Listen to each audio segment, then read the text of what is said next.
Hello and welcome to another Out of Spec podcast episode. You join me and my dad, and we're going to learn all about Out of Spec Dave's EV Adventure Day through New York City. Sounds like you got to experience a ton of electric vehicles, from the Tesla Cybertruck to Fisker Ocean, Lucid, Genesis, so much more. So want to hear how your day went, why you decided to do this, and what's going on over there in New York. Yeah, I mean, today was epic. It really was. It was just unbelievable.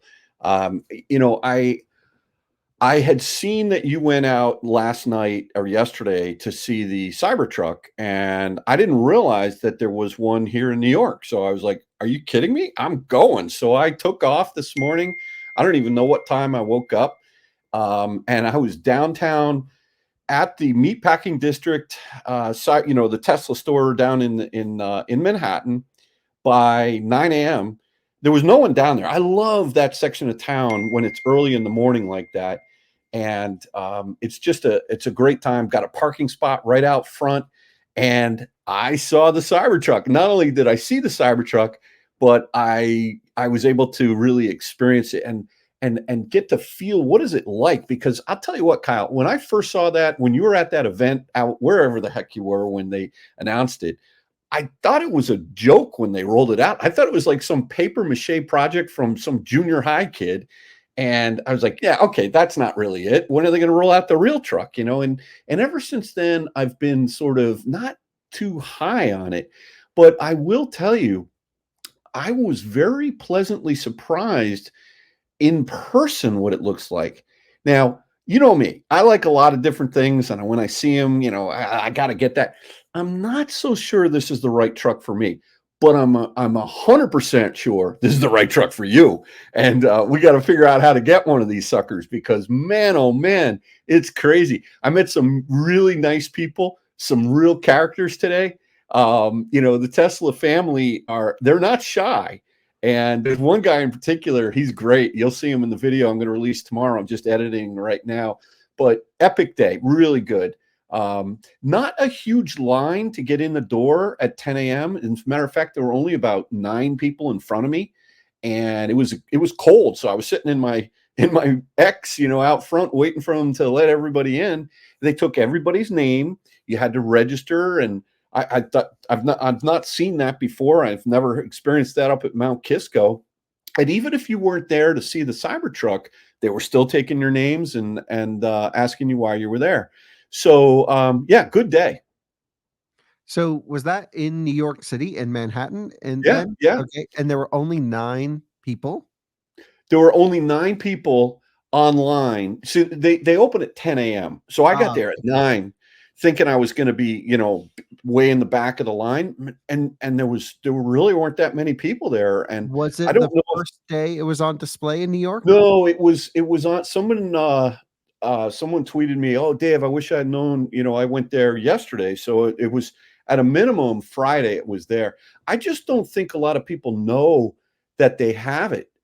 Maybe that's why it wasn't, sort of inundated with people. Because our Denver one was jammed. And it also just could be the market. It could be like no one in New York City needs a pickup truck, so maybe there's not much interest, versus here in Colorado, everyone has a pickup truck.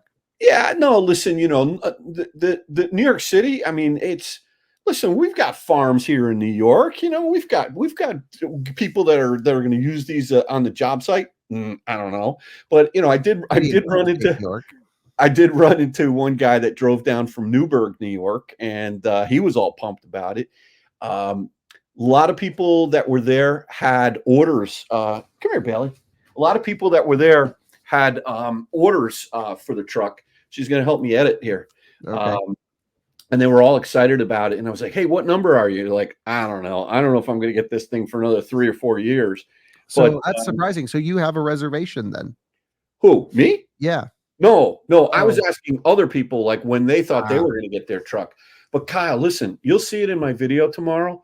This thing was, I know everybody gets so bent out of shape about, the panel gaps. And when you talk to people, it's all about how does the car look, and also, is it built well, like panel gaps. And I'm thinking to myself, like, how much is it going to cost, right? How far is it going to go? How is it going to charge? No one was asking those questions today. Yeah, it's like almost no one cares or is thinking beyond the styling. It's like Yeah, I think if the truck performs really well, there's two scenarios here, which we talked about on yesterday's Out of Spec podcast. We're talking about my experience with the Cybertruck. It's like if it performs really well, then the styling does a disservice to the engineering work they put into the truck to make it do some incredible things. We just don't know. If it has not great range, not great range while towing, not great charging, not great efficiency, all of these things. If it kind of sucks, then at least the looks are interesting to talk about.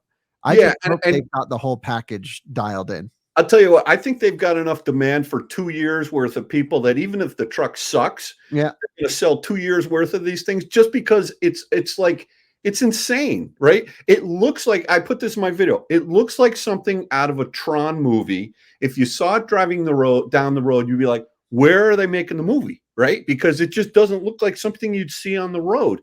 Now, having said that, I did look at the panel gaps because I just recently picked up the X, as you know, and I got to tell you, Kyle, this particular one that I saw today was screwed together really well. Well, I I mean, don't know if we can use those as like a great basis going forwards because those are the ones that are going to be scrutinized. So yeah, but Tesla went through and dialed them in. okay, well, that's fine, but I mean, it was meticulous. I didn't see. I saw one tiny little spot. There were a couple of scratches on it. Yeah, they scratch.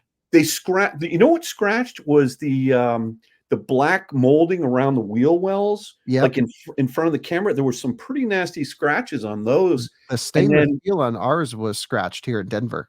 and then on the passenger side rear door panel, you'll see this in my video, huge handprints. Like, Yeah.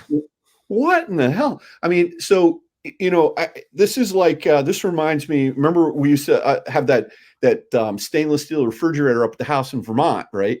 And you can never keep it clean, right? You'd always see fingerprint marks on it and all that, and it was a pain. It looked great, but I never figured out what substance to use to keep it sort of Well, looking. good news on this topic. Colton Yeah, and I, the day this podcast go up, Colton and I just filmed a whole video, 20-minute long out of spec detailing video about what is it going to take to clean and protect the Cybertruck. We talk about the handprints, we talk about the products. We had a trash can there to represent the Cybertruck, for stainless steel trash can. It was pretty interesting. We talk about the material composition and how it's yeah, different than a DeLorean or a refrigerator and some other things. So yeah. that's Because I mean, all the answers are out there. it's not. Yeah, I mean, it's not paint protection. It's metal protection, right? And like, I don't know how it's going to work. I think a lot of people will probably wrap these trucks, and I think there's going to be some wild wraps there you're going to see on them. But it was kind of a smooth surface. It wasn't like that brushed DeLorean. I remember the DeLorean was like almost like lines in it. Yeah. It seemed like it was more like a little bit smoother. Yeah. But all right, so let's just talk about this thing. It's so massive in terms of the surface area from the B pillar back when you're standing in the back of the car, in the back of the truck, and you're looking at the tonneau cover. It's like this giant wedge, and it's crazy. But for some reason, I don't feel as though it's too big. Now, there was a guy there that had one of these apps that you could actually laser measure the length of the vehicle. I don't know how accurate it was, but he said that it was 22 and a half feet long. Wow, And that's longer than the expectation of 19 feet something. so maybe look, I put a disclaimer when he did this. He also, but I saw him do it, and it looked like a pretty cool app, where you pop in the front and then you move and you pop in the back, and it said 22.6. So that was way longer than I thought. Wow, because a F-150 Lightning's 19 and a half, just as an Yeah, so example. maybe that's inaccurate. I don't know, but it was pretty cool. He had this little device, and we were playing around with it. But that's interesting though, because we don't know the final specifications. And then And the other thing I had to measure was how far from the back of from where like the tonneau cover starts, like you would think like the back of the bed, and then all the way back. And that was I forget. I'd have to watch the video. But so anyway, that's all in my video that I'll put up on the Out of But was Spec it Dave more channel than, tomorrow. was it around 6 feet or was it like 4 feet? It was like 4 and change, Oh, and maybe I don't know. I don't want to say, but the okay. width of it was 4'5". Oh, wow.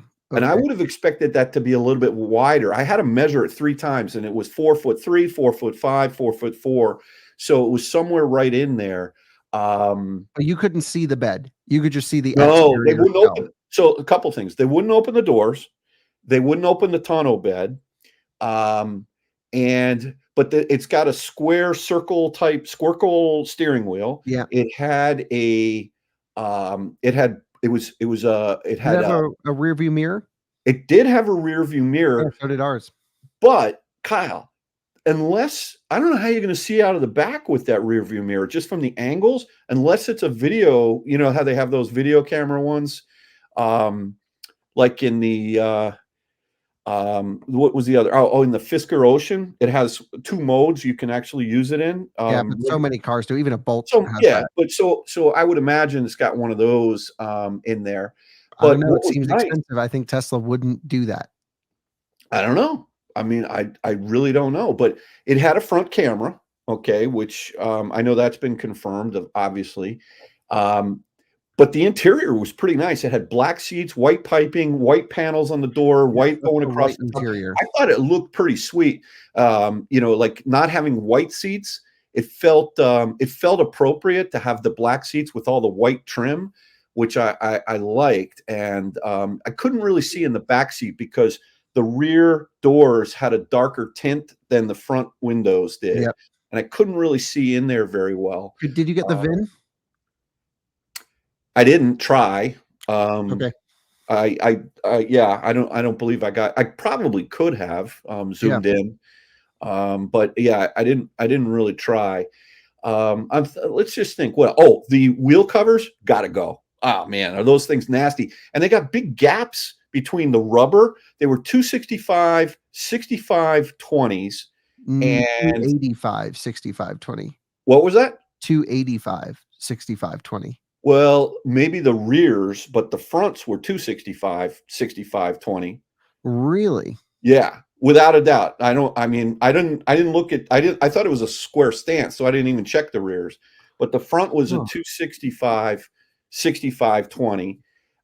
Very thick sidewall, but there's a gap between the rubber and the what do you call it? The plastic cover. Are you sure it was? Because everything online as well, including our truck, was on 285, 65, 20.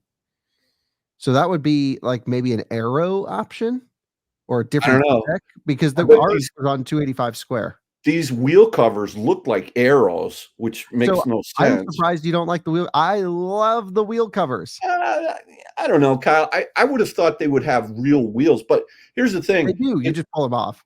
Okay, but it looks like a lot of muck or like especially if you're in mud or snow is gonna wedge in there and pop them off or something. Like I'd worry. Yeah, It that's just what we didn't were look solid. talking about too in the last episode about that. Okay. And Drew is there who owns Martian Wheels, so he's the wheel guy. And he Yeah. was just like, Martian Wheels coming as soon as possible. Yeah. Yeah. So, I don't Yeah. know. I actually kind of think the wheel covers work, but I totally agree that gap between the cover and the Yeah. tire just seems like It stuff's was going to it get was a lodged it was in. a good like half-inch Yeah, gap and yeah, trying to think what else. The light bar looks really sweet, yeah. both in the front and the rear because And it's it like doesn't solid. flicker on It video. it doesn't? No, did you notice that? How, like, when Uh you film like a Lightning or a Rivian, you always get the flickering of the Yeah, lights. yeah, This I has no didn't flicker. notice it. I could check that out. Hold on 1 second. Let me let Bailey back there. Hey, go downstairs, girl. See ya. Yeah, I'll have to check that out. But I think that it just looked really cool because it looked very consistent, and I like that a lot. Um, yeah, the side view mirrors were pretty sweet, So and when you say the truck's not for you, what do you mean? I Obviously, you just don't can't. have a need for a truck, but No, let's say it's you not. did have a It's need for a truck. I wouldn't get that. I'd be an F-150 guy, or a Silverado guy. It's just too Silverado is pretty unconventional sweet. for me. I don't know. It doesn't So it's a little too weird, a little too attention grabbing for you. yeah, But you were just so positive on everything you just said, except for the wheel no, cover. I'm excited for the rest of the world, right? Now, meanwhile, I'm probably gonna get one, right? Knowing me, I don't know. I don't see you getting one of No, those. I It's it like you just don't have the room for it. well, it's not even that. It just doesn't feel like I don't know. It just doesn't feel like something I would want. Okay. Even back in the day, Kyle, when you had the house up in Vermont, probably then I would Yeah, have then it wanted would it. be cool. Yeah. Yeah, then I think, but I'm in a different stage. I'm doing the Florida thing. I think everybody down, all the retired people down in Florida, I'm going to get trouble for saying this. Would be like scared of me. What is that thing coming down the road? I mean, although they were showing it, I believe in Miami and Tampa, so they've got a lot of demand for the car down in Florida. Oh, But yeah. maybe in Well, Florida's truck country for sure. Maybe just yeah, not Naples. well, somebody's gonna be driving that thing up and down the road in Naples with some sweet wrap with those like blue lights down below looking like Yeah, it's sure. floating. I just want to squat it. I want a button to just drop the rear, raise the front, and do a Cybertruck squat driving around everywhere. But Yeah. okay, so you saw the Cybertruck, really cool. It sounds like you're basically what you said kind of mimics what I was feeling on the truck as well, which is super wild, super cool, concerned about the metal finish and how we're going to take care of that. The fingerprints. I mean, that episode I did with Colton touched on everything you did. You mentioned there. These weren't Um, finger Kyle, they were like handprints. They were just well, like really insane. they didn't let you get up close to the truck, right? They had it roped off. Roped off. Yeah. Nice ropes, good quality ropes. Okay. Nobody jumped over. Everybody it was just you know what it was? It was a happy buzz. It was kind of funny. People are coming up to me. I had no idea who they were. They're like, "How do you like your ex?" I was like, "Wow, okay." I was like, that was kind of weird for me, but a lot of fun, really a lot of fun. And the Tesla folks, I asked them a bunch of questions. They weren't handing out any information. Just like Okay. I was curious about like rear wheel steer and just kind of some questions about how when they were maneuvering it around. He was like, oh, I wasn't here for that. So I don't know, whatever. They were taking names and small talk and trying to sell you Model 3s and Model Ys. Well, That's that was interesting because we had no very different interaction with the Tesla staff at our location. And it could be regional. New York's known for being just a little bit maybe less welcoming than here in the Midwest. But just like it was totally great, buzzing with excitement when I was yeah, at the Cybertruck here in Denver. But the Tesla staff were like so open. They're like so cool. No names, no sales stuff. They knew everyone was there to look at the truck, and also like they were viewers, so maybe they're not trying to sell me a car because they know we have them. But I didn't get the vibe they were doing that with anyone else, and yeah. it was just like I I just get saw the so many vibe. friends at one time. It was great. Yeah, no, I think the vibe that I got there was they were there working and they were a little bit busy with their iPads or whatever they're doing when there was not a lot of small talk between the Tesla staff and the buyers or Oh, customers that's prospects. actually kind of disappointing because that was the best part about what was going on here in Denver was full interaction between they had the whole entire Tesla staff there talking to Tesla owners about how they enjoy their cars. They had the service guys there, they had the detailers there. We're all just chatting about, Yeah, EVs, non-Teslas as well. they were there, but the interaction was happening with the people, not with the Tesla folks there. And Mm. Kyle, I may be wrong. It may have weaved in and out. I was there for probably an hour and a half or so, and I was looking at the car most of them. So I can't talk about every interaction that was Sure. going on. But no one came up to me and said, "Hey, what do you think about it?" From Tesla. Huh. It wasn't that kind of a vibe there, but I wouldn't criticize it. They were busy, they were checking people in and And they were doing ultimately, their that's up to just the individual who works there, whether or not they're an enthusiast or not. yeah, At least here, everyone is an EV enthusiast. They all drive electric cars, and yeah, they were all pretty open about the whole thing. So, okay, we got your Cybertruck take. I agree. I think depending on the specs, we should get one. I love my Rivian. That is the best vehicle I've ever owned, and I haven't had it this week because it's been in Chattanooga getting wrapped oh and I'm yeah, finally getting it back this week, but I'm just like almost feel lost without it. like I'm driving my Model S around and I'm like, I just wish I was in my Rivian. Just Yeah. like, you know, we got dumped on with snow Yeah. and I'm just like, got to move wheels and tires around. I got to tow stuff. And I'm like, what Yeah. am I doing? I got to rent a U-Haul tomorrow to tow something. And I'm Yeah. like, this is crazy. So, okay. Oh, Cool. one last thing I want to tell you on the tires, they had, you know, when you get pebbles stuck, they're sort of wide, um, what do you call it? Not the grip, but the tread pattern really wide. They Yeah, the had a whole blocks. bunch of stones, pebbles in the wheels, Yeah, that in the came from tires. Austin. Ours was delivered. Denver was delivered like that, and the detailers were literally picking them out of the tires. Yeah, and you know those things when you're going down the road, they're going to make noise, right? Those stones Oh, in the there. stones will just come out with speed. Yeah.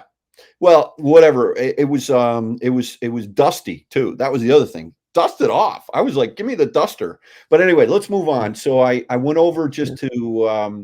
just to check out Lucid.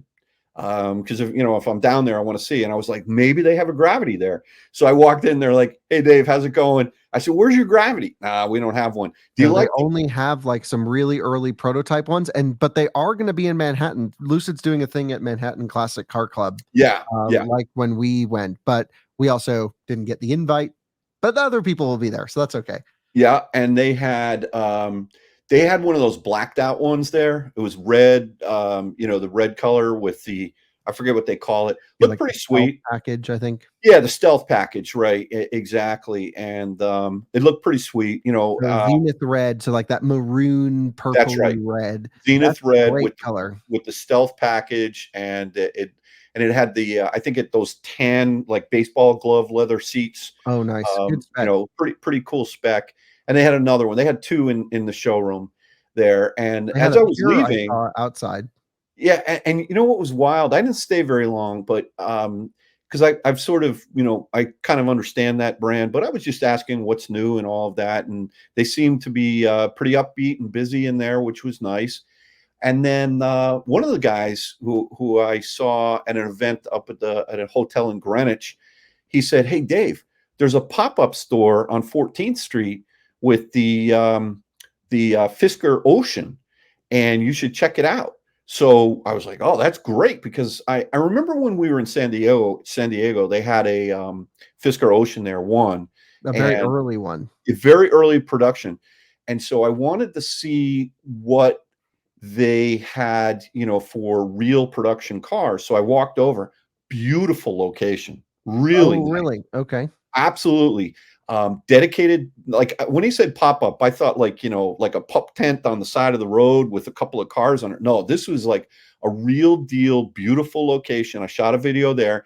They had two Fisker Ocean, but the top of the line ones, That's which like the were launch spec, right? I think it's a launch spec, and they had one in this blue color. I'll have it in the video, which is a matte paint that Mm. everyone's going crazy for, with these wild wheels with these like aquamarine or aqua blue brake calipers in there. And I really spent some time with the vehicle. I asked the staff, super nice lady over there who actually used to work for Tesla in California. And she said, look, Dave, happy to have you film in here, but we just can't be on camera. I said, that's okay. She took me through that truck, Kyle, so incredibly well. She knew everything about that vehicle, took me through every single, button. And yeah, that's the color that they had. They also had like a silver one, a lighter colored one that was beautiful. For me, I liked it in a lighter color. And if you go back up to that picture you just scrolled by, you see the one with the roof. What was so cool was they have this mode in there. You probably know this, but I didn't know this, California mode. Yeah. And what it does is it opens every single window, so all four windows. And see the little tiny window in the way back, even that little window opens. Yeah. And for your dog, they said. And then even the window in the far back opens in the lift gate, so you can put a surfboard in there, which is pretty cool. But the glass roof is solar. And remember back in the day when the Toyota Prius had the solar roof, and it would power a little fan to keep the car maybe 6 degrees cooler than not. They Yeah. claim that this thing will power the car again 4 or 5 miles a day, which is not a lot, but at least it kind of keeps it going. But what's nice about that they did some really nice touches with this vehicle. I really liked it, Kyle. The roof opens, and so you've got this massive opening in the back. I put the seat in the Fisker Ocean for where I would set it with being 6'5", and then I went in back and I sat behind me, and I actually fit like pretty comfortably. And I didn't think I would, because if you look at the roof line, it slopes down a little bit, but I fit pretty well. I wasn't hitting my head. I could definitely go back, go to sleep back there. And then there were a couple of nice little touches, like in the rear, when you fold down where the cup holders are, there's a little computer controller for, temperature and also volume. And then they also have in the center console, I've always liked on the F-150, you can flip open that center thing in between the passenger and the driver, and you can use that as a workspace or, lunch. They have this little tray table that comes up in the Ocean, which I thought was pretty sweet. A number of things that are, I guess, going to be coming over the air in terms of, in terms of like Apple CarPlay, they didn't have yet, but they had a proprietary system that looked pretty good. I like that car. I thought it was pretty good. I was psyched. And what's nice about it is, Fisker is a great designer, and Magna, they're building them in, I guess, Graz, Austria, as they know how to build cars. So we'll see. There was one guy in there that said he was not happy because he said he ordered his car 4 years ago and he wasn't being told when it's going to come, and he was a base spec and all of that. So, but really cool. And I mean, I still am not 100% convinced on Fisker. I haven't really had the opportunity. I have driven one and I played around with one, but it was a pre-series. The fact that was that at like CES like 10 months ago, though, wasn't it? that was almost a year ago. Yeah. And I'm sure a lot has changed from then. That first impression was good, but it wasn't great. I wasn't like, oh, this is the car. It seems like the specs were designed for 2 years ago if it were to come out, and the price was good, but they've only delivered the top spec. So I've been following the story, of course, with Magna being one of our main sponsors. We know a lot of the technology that's in the vehicle, but I'm still not 100% convinced that the final integration is going to be all that good. They had a bunch of software issues. They had a bunch of production issues in terms of ramping them up. So yeah, even though Magna can build cars, it seems like it was a little bit bumpy. And to be honest, like, even though they're our sponsor, we still have free reign to, they don't care what we say about the Fisker. That's a car that we're reviewing. But ultimately, like, I'm not sold yet. I mean, I really want it to work, but there just doesn't seem to be anything on that car that really captures me. We do have an audience that seems to love it. I need to play around with it and test it. And what's weird is I reached out to Fisker to have us review the car, and they're like, oh, hell yeah, that's great. We loved your video. Like, yeah, come. And then like they did a first drive event. No invitation, which is fine. We don't need to be invited to everything. But then it was just like, I was like, oh, hey, like, if I know you have the test cars in the US, if we can borrow one. They're like, yeah, let's wait on software. Let's wait on all this. We'll get you a car as soon as we can. And usually when like, I feel like they're delaying something because they know the testing that we're going to do with the car is range, charging, performance, off-road. They're like, I just get the feeling that they're stalling. Because, well, just so you know, they offered me a car for a couple of days, and I'm making arrangements. Way. Yeah. And I'm making arrangements to get one. And so maybe it's because they don't know who I am. They're like, yeah, who's this guy? Don't right? tell anyone. Yeah. So I was like, Kyle, if I get one, we'll fly you in, by the way, they're not allowed to sell those cars in New York State.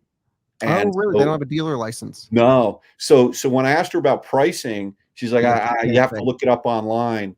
But gorgeous showroom. If you're looking at the Ocean, check it out. Go down 14th Street, right on the. What was your impression of like the build quality and the material usage? Good. Okay, Kyle, I'm telling you, I liked it. Good. I liked it a lot.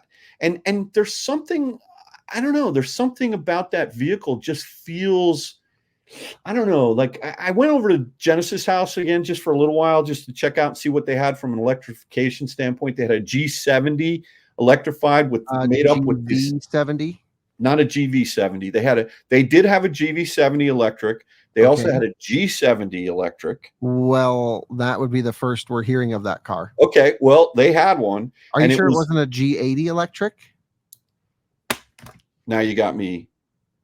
It was Because a car, and it had yeah, if it was a sedan, then that would have been the G80 electrified. G80 electrified. Okay, I get all their numbers mixed I up, know. but it was like they had some funky graffiti artist from South Korea, this special car that was electrified, and it had all this graffiti artist and Was it graffiti. right-hand drive? No, I don't So know. was I it a actually US spec I don't car? know if it was right hand drive, but it was. Anyway, they're promoting them getting the Olympics in South Korea in whatever year, and that was like a really special car to them.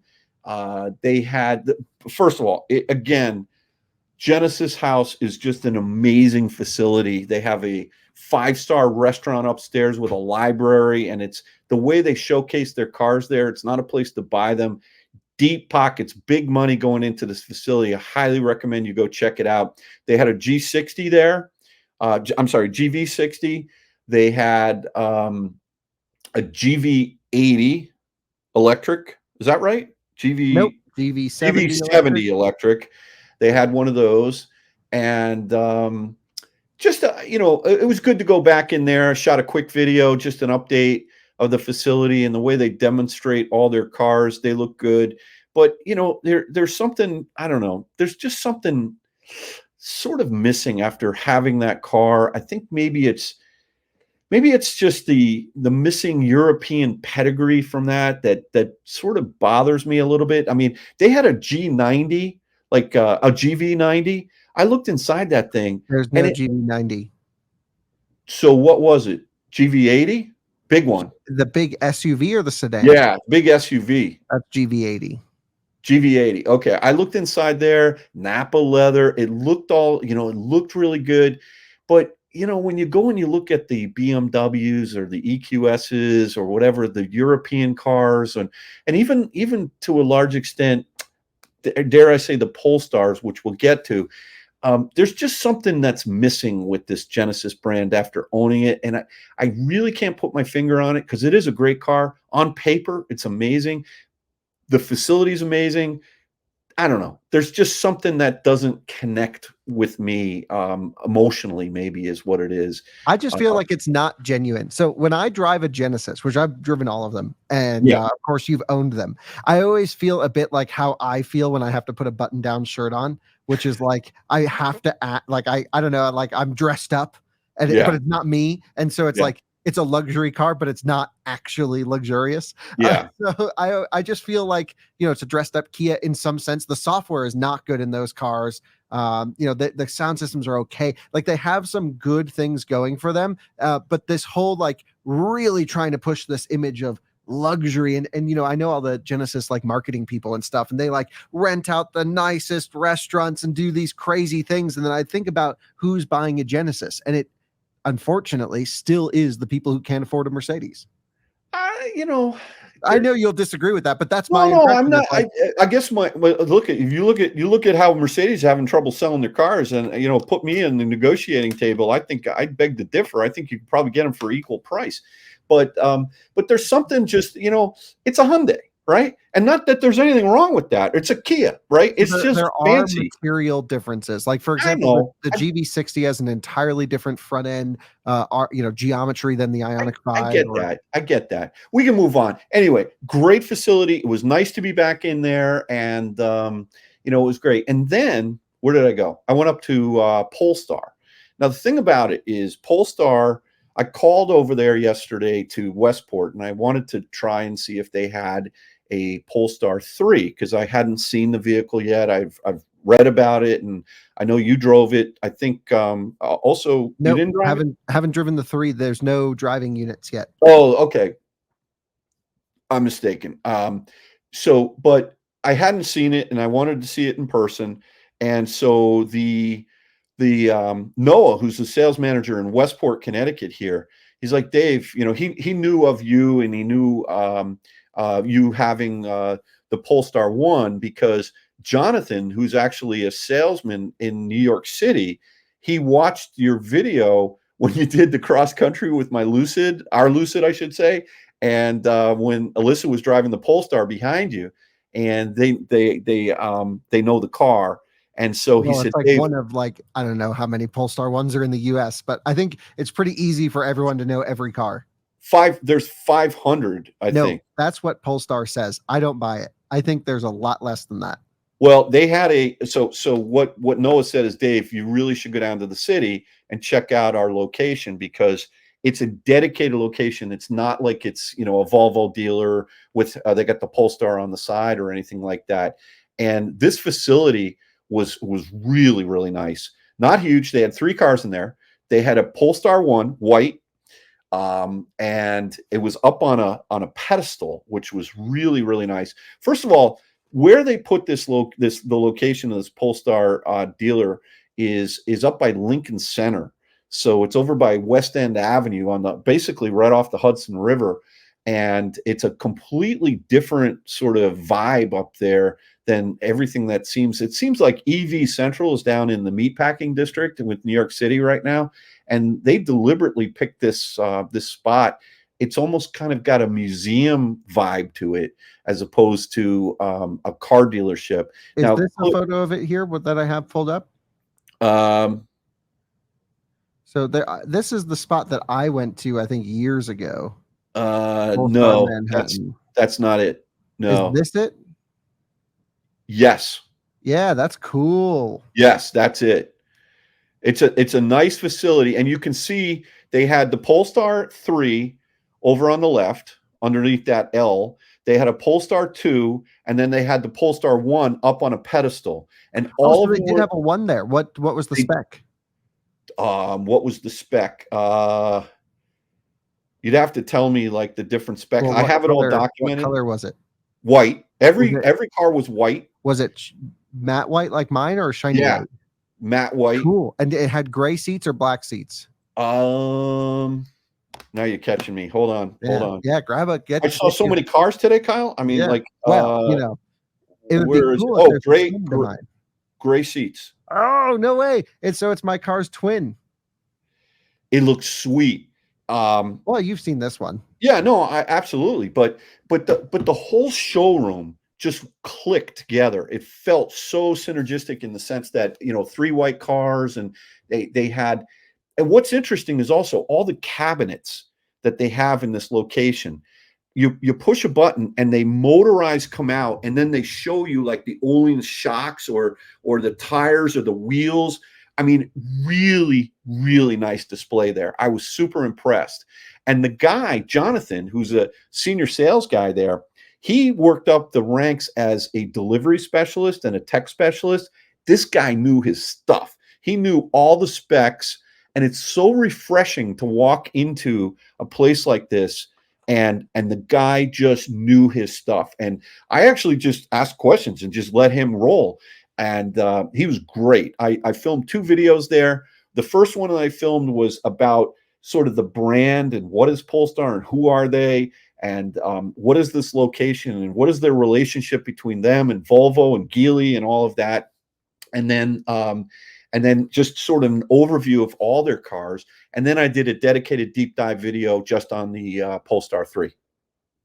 Did they have a Polestar 4 there? They did not. Okay. And he said they're not going to be bringing those over until quite a long time, because they're going to be going first to the Chinese and European markets before they come here. Yeah, well, they're already in series production for China. Right. And then we talked a little bit about the Polestar 5 and the Polestar 6, whichever one was the convertible. That's the 6. Man, oh man, that looked sweet. No, I know. I got to buy one because that's going to look so good next to the Polestar 1. I think they're $250,000. They're sold out, according to what Jonathan told me. Someone will sell one on the second market. I'm not saying I'll buy one new. Yeah. Okay. Well, that's fine. So anyway, great experience at Polestar. I must say, I think I liked the Ocean better than the Polestar 3. Well, they're not even in the same category, are They they? are. They are. Well, the Ocean's much smaller. It is, but there's something, yeah, I guess so. I didn't feel like I had a super large amount of room in the Polestar 3. I fit really well. So Um, Polestar 3 is basically built on the SPA 2 architecture, which is yeah. EX90 underneath. Okay. Yes, yes. Jonathan, he went through all that. Great. One thing I forgot to tell you on the Ocean is, I have a little bit wider butt than the average Joe. Yeah. And the seat felt a little narrow. Not like terrible, but like in my Model X, there's a platform there for my butt to fit on. And I did feel better in the Polestar 3, just in terms of the width of the seat and all of that. The material choices they used, I thought were very good in this Polestar. They were It's a having natural leather interior in the Polestar, but natural leather. sustainably sourced. Absolutely. They had an issue with the car software. He was unable to show me the maps. They were having an issue with it. It's a pre-production unit and all of Yeah, that. And the one thing that was not good was there was a lot of crinkles in the leather on yeah, both the front and the passenger seat. It absolutely. looked pretty good in the rear, but the front, Kyle, it was not good. Like, I'm not super picky, but if they were delivering me that car, I would not have Well, accepted it. I think that car has probably a million people getting in and out of it, Yeah, right? So fair just enough. as an example, but this is not unique to Polestar. So Volvo in general, their driver side bolsters get destroyed from all the SPA cars up 2016 and up. Whenever you get the inscription Volvo or the fine grain leather that like Polestar is using in this car, you have to be so careful getting in and out of those seats. And so I am extremely particular getting in and out of my Polestar. I literally have like a way that I pull myself up and over the seat so I don't touch the bolster. And I even have a mode that Yeah, like puts the backrest all the way back because you will destroy that leather so quickly. And every Polestar 3, I just saw one in Charlotte at the showroom, the Polestar showroom 2, completely destroyed seat. It just goes to show why I understand the leather sustainably sourced because they wrote it on the leather. I don't know what yeah, that means, but it's like Rivian really proved, and Tesla with their white seats, proved that you can have a beautiful looking material that isn't natural, that you can have a right. synthetic material that wears wonderfully. Yeah, Like whatever my Model 3 has, it's even better than the new white seat stuff, in my opinion. My Generation 3, those seats are insane. We have yeah. destroyed those things and they come back to brand new. Yeah. I will say this, Kyle, it wasn't just the side bolster where you get in and out. It was on the seat itself, and it was on even the back, Yeah. the lumbar, the side part. From everyone Uh, twisting in and out of it just yeah, I don't know. stretches the So leather. so but again, that was, in all fairness to the car and the fact that it is pre-production, and it was soft leather, and that's probably a downside of soft leather. But Totally. Like, why would you put that as like right there as proof to not bring it to production with that interior material? And honestly, Polestar should swap out the seats. That or should give not be you how the car is represented at any showroom. right. I don't disagree. That was my only gripe. I didn't go through it super meticulously. It was pretty cool seeing the frunk was a decent size, and look, anyway, epic day for me. I know we've been talking a super long time here, but I've been trying to figure out how to see some additional cars, and all I needed to do was just drive down the meatpacking district in New York City, and What there I've it been was. telling It's you. just next up, I got to go see Rivian because I really haven't spent much time with the R1S, and I haven't really gone over to Ford to check out the Mach-E. So I definitely want to do that. But I had so much fun today, Kyle. I was all by myself. My phone kept running out of juice, and I didn't have a cable, so I was like in traffic going up to Midtown after the meatpacking, and I was like, boy, this wireless keypad, the wireless charger, it's slow. And so, yeah, a little bit amateur for battery management of my recording skills today. But anyway, great day. It was the highlight surely was the Cybertruck, And boy, what a crazy, insane, like it's almost so out there that you kind of do want one, it's just so wacky. Like, That's what I like about it is it's just like so many people hate it and they just hate it because they just are not good with new things. Like we don't even know what the truck's going to do and people already hate this thing. I think it's so funny. It's so interesting. So I'm really excited to actually see what it'll do and then you can hate it. Once you find out like it has garbage range or garbage performance, if that's the case, then sure, say whatever you want. But just to yeah, write off a vehicle because of styling, I'm sure Tesla has engineered some unique things that no other truck can do. So I don't know. I'm pretty hopeful. yeah, it was funny. One quick thing, and then and then just one thing I was talking to an individual there about. I was trying to see if the center screen swivels, Mhm. and I think it does. I'm pretty tall, and I was able to look up and over in, and it seemed like there was a little bit of an arc for where it could swivel, just like it does in the S's and the X's and all of that. So that was cool. And then one guy I was talking to, I said, why did you buy this car? And he says, oh, it's everything I need, especially if they deliver the 500 miles of range. And I go, huh? And like, is that a rumor that's out there? Because Yeah. I think Oh, yeah. I mean, Kyle, if they're delivering 500 miles of range on this vehicle and then he said 55 grand, I said, That's not I gonna don't think happen. that's going to happen. I mean, like, No. No way. and so there are all these rumors flying around in the showroom, and like it wasn't my job to sit there and dispel them, but I just like, wow, if that happens, why would I want an X? I'll drive this thing for 55 grand if I can go 500 miles. I don't know. So, I think we but do know that's not gonna happen. yeah, Uh, I didn't. yeah. Yeah, I hear you. But anyway, great day. But I'm really encouraged to hear your positive comments on Fisker because, to be honest, I really haven't heard much about the car. I saw I'm going to do a podcast with one of my friends who like rebuilds crashed Teslas and stuff. He found two crashed ones at auction today. So that's common. That's not anything against the car. It's just like okay, they're out there, they're being used, driven, crashed, and now coming on that secondary market. And yeah, really really looking forward to kind of digging into that car. It's probably on me, I haven't covered that car as closely as I should. But I also haven't been that optimistic about it, to be totally honest. Yeah, Yeah. I'm convinced that it's going to be built well because we know who's building it, but I'm just not convinced on the total package. And to be honest, Fisker burned us enough in the past. Yeah, I So mean, I hear you with that, but knowing who's building it, I sort of walked in with a feeling of comfort knowing that Magna Steyr is building this car, and sure. one thing that what But was I going they to say didn't about? spec the software. Like there's I don't know the inner workings of how that goes. I'm very much not allowed to be on the curtain on that Yeah, collaboration, but software issues, production issues, it sounded like in terms of getting them out. And it doesn't seem to like it's not cheap. Like the first ones were over 60 grand. yeah. So I don't know. I'm excited to play around with it. That reminds me, if you can go get a test drive, maybe next time I'm in LA, I'll try and get one for a day or two and do the stuff I need to Well, do. they said that they would do an extended loan. They weren't super busy there, that's for sure, compared to Tesla. And even Lucid had quite a few people, buzzing around in there today. But Um, it sounds like no one knew they were there. Like you had no they didn't idea. know. No, I mean, and I was like, the Lucid guy told me they're there. Thank you. That's great.